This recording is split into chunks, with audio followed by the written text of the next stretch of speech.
But we are going to begin tonight with the news just coming in on Afghanistan. Growing desperation outside the airport, the Taliban controlling checkpoints.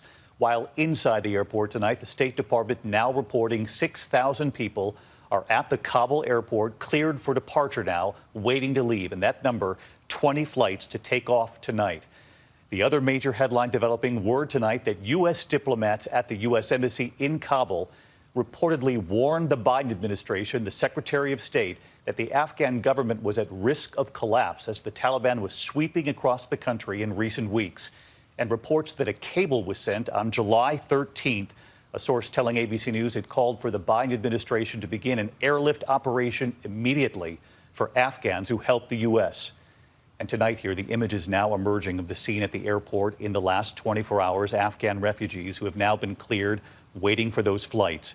U.S. troops performing security checks. This young man passing through a checkpoint. While outside the base, the desperation in the crowds. Families holding their paperwork, their small children, flooding the roadways, trying to reach the gates of the airport, the gunfire. Some still waiting and aware the Taliban still controls these checkpoints. Across Kabul tonight, heavily armed Taliban fighters are on patrol, their trucks bearing the white Taliban flag. But something else we also saw today, and what happens to be Afghanistan's Independence Day. Afghans against the Taliban defiantly carrying the Afghanistan national flag through the streets. In some cases, the Taliban confronting them. A lot of moving parts at this hour. Reports of that warning from U.S. diplomats on the ground in Kabul and that cable asking for immediate help for Afghans. Martha Raddatz standing by on this, and ABC senior foreign correspondent Ian Pannell leading us off from Kabul again tonight. Tonight, the new urgency in Kabul, with as many as 15,000 Americans and up to 60,000 Afghans who've helped the U.S. mission in limbo, desperate to escape. Inside the airport, the State Department late today said as many as 6,000 Americans and Afghans have been processed and cleared for evacuation from the country. And tonight, 20 flights waiting to get them to safety. But this evening, the images from outside the airport, where Taliban fighters struggle to keep control, using guns and batons against civilians. Reports at least 12 people have now been killed since Sunday by either stampede or gunfire. The Pentagon saying 13 C-17s have landed and more than 5,200 US troops are now in Kabul, attempting to process more people faster. But some planes departing with empty seats because people can't get through the checkpoints. The agony of not being able to get to the airport past Taliban-controlled checkpoints is the reality on the ground here, as we've witnessed firsthand in the last 24 hours. Tell him we have permission. We have permission. Yes, ABC. Taliban fighters ignoring the accreditation issued by their own commanders. Gunfire erupting. Let's go. With weapons drawn, the Taliban forced us back to our cars. These guys can't read. One of the guys kind of draws his gun and they're angry, they're tense, gesturing to us to stop filming, to get out of there, and it's one of those terrible situations where you can see things can go badly wrong. We received this audio message from a trapped teacher, a US permanent resident, who says even with the proper paperwork, he couldn't get through.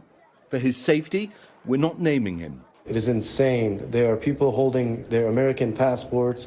There are people that work with the Americans, and they're not letting anyone in. We are in huge danger, and we need help. And with tens of thousands of Americans and Afghans who've helped the US desperate to get out, George asking the president, will US troops stay past the August the 31st deadline if all Americans and all Afghans who helped us aren't out? Are you committed to making sure that the troops stay until every American who wants to be out is out?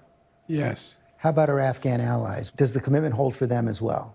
The commitment holds to get everyone out that, in fact, we can get out and everyone should come out. And that's the objective. And today, some dissent against the Taliban growing. Some Afghans defiant, celebrating the country's Independence Day, parading a massive national flag here in Kabul. The Taliban quickly shutting it down, chasing the protesters through the streets, firing warning shots. The militants have been promising to respect women's rights, but tonight disturbing stories already emerging of some women unable to leave their homes without a male companion, and girls only allowed to school up to the age of 9. Zara Nabi, a journalist here in Kabul, begging the world not to forget about Afghanistan. You're destroying all our future. You're destroying everything. Please fight for the rights of that woman, that girls, that they're really buried alive. Despite the heartache for so many, new images of the few who have made it to safety. These Afghans huddled together on a US airbase in Qatar. An uncertain, but perhaps more peaceful future.